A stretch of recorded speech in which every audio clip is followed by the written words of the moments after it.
এই ফুলসিরাত যেটা এত বেশি ধারালো হবে, ছুরি কি ধারালো।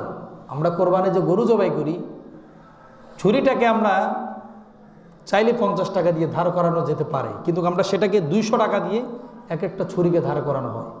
এমন পরিমাণে ধার করানো হয় যেন পুরো মহল্লার ভিতরে 50টা গরু থাকলে সেগুলোকে একদিনেই জবাই করে ফেলানো সম্ভব হয়। তো যখন এই ছুরিটা লাগানো হয়, মুহূর্তের ভিতরে পৌঁছ দিলেই গরুর যেই গাদল গাদল চামড়াটা সেটা মুহূর্তের ভিতরে ফালা ফালা হইয়া রক্তগুলো ফুস করে ভিতর থেকে বের হয়ে যায়, ঠিক না বেটি?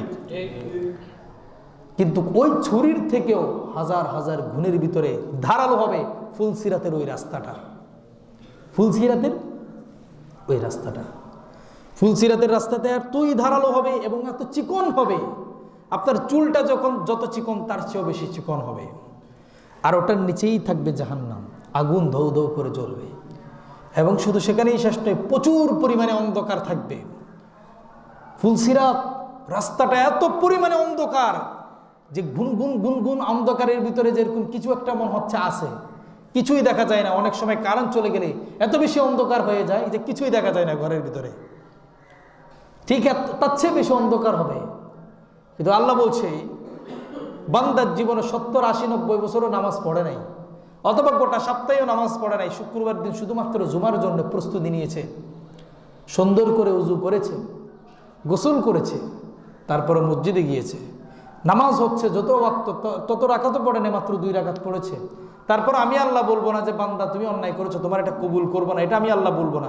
আমি আল্লাহ বলবো তুমি যখন ঘর থেকেই বের হবে তখনই তোমার জুমার নামাজের সওয়াব আমি লিখে দিলাম। সুবহানাল্লাহ। এবং শুধু সেখানেই শেষ নয়, যে তুমি অজু করেছিলে, এই অজুর টপটপের যে পানিগুলা এগুলো যখন ঝরছে, তোমার এক একটা সগীরা গুনাহ ঝরে ঝরে পড়ে যাচ্ছে, আমি আল্লাহ অটোমেটিক্যালি পার করে দিচ্ছি এগুলো।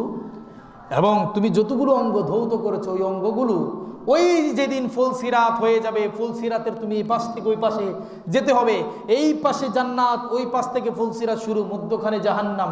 তখন যে তুমি যাবে প্রচুর পরিমাণে অন্ধকার, পড়ে যাবে, পড়ে গেলে জাহান্নামের ভিতরে তুমি পড়ে যাওয়ার সম্ভাবনা রয়েছে। ঠিক ওই সময়ের ভিতরে যে তুমি ওযু করেছো, ওযুর আঙ্গুলগুলো, ওযুর নখগুলো, ওযুর চোখগুলো, ওযুর মুখগুলো, ওযুর দাঁতগুলো, ওযুর ঠোঁটগুলো, ওযুর প্রতিটা দাড়িগুলো আলো হয়ে চিকমিক চিকমিক করবে, ওই আলোতেই তুমি পার হয়ে যাবে জান্নাতে। সুবহানাল্লাহ, আল্লাহু আকবার। আর জোরে বলেন আল্লাহু আকবার। সেই ওই অজুর কারণে তোমার অঙ্গ প্রত্যঙ্গগুলো এত বেশি আলোকিত হয়ে যাবে, সেই আলোতেই তুমি জান্নাত পার হয়ে যাবে। ফুলসিরাত তুমি দেখবা যে এটা রাস্তা আছে, সোজা তুমি চলে যাইবা। কিসের কারণে? অজুর কারণে। তো অজু একবার করবেন না 5 বার করবেন? 5 বার করলে 5 ওয়াক্ত নামাজে 5 বার করতে হবে। আর একবার করলে সপ্তাহে একদিন শুক্রবার দিন করতে হবে। আমরা একবার করবো, আমরা উজু করবো 5 বার, কারণ এটা উজু না, এটা হলো লাইট তৈরি করতেছি, সামনে লাগবে। উজু এটা কি? Light, torch light. এটা সামনে হ্যালোজিন লাইট, পাওয়ারফুল লাইট, এটা সামনে দরকার আছে। এটা শুধু উজু না।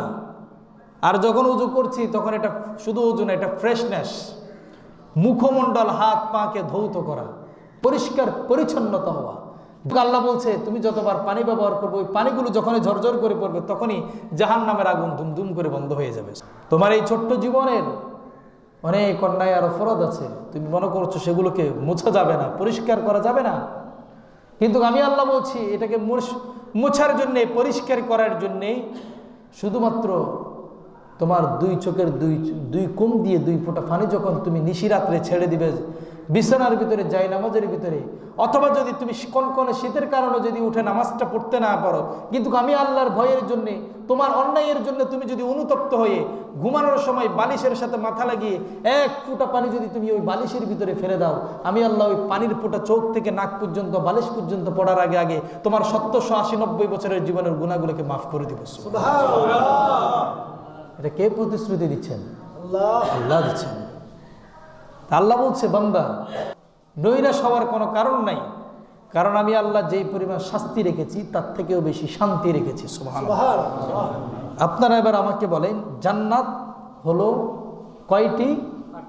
8টি। মাশাআল্লাহ। আর জাহান্নাম হলো কয়টি? 7টি। বলেন তো জাহান্নাম বেশি না জান্নাত বেশি? জান্নাতে আরাম না জাহান্নামে আরাম? জান্নাতে। তো যেটাতে আরাম বেশি সেটাই তো আল্লাহ বেশি বানিয়েছে। সুবহানাল্লাহ পড়বেন না? আপনি এতটুকু চিন্তা করলে আপনি বুঝতে পারবেন কেন আল্লাহ জাহান্নাম বানাইলেন 7টা, জান্নাত কেন 8টা।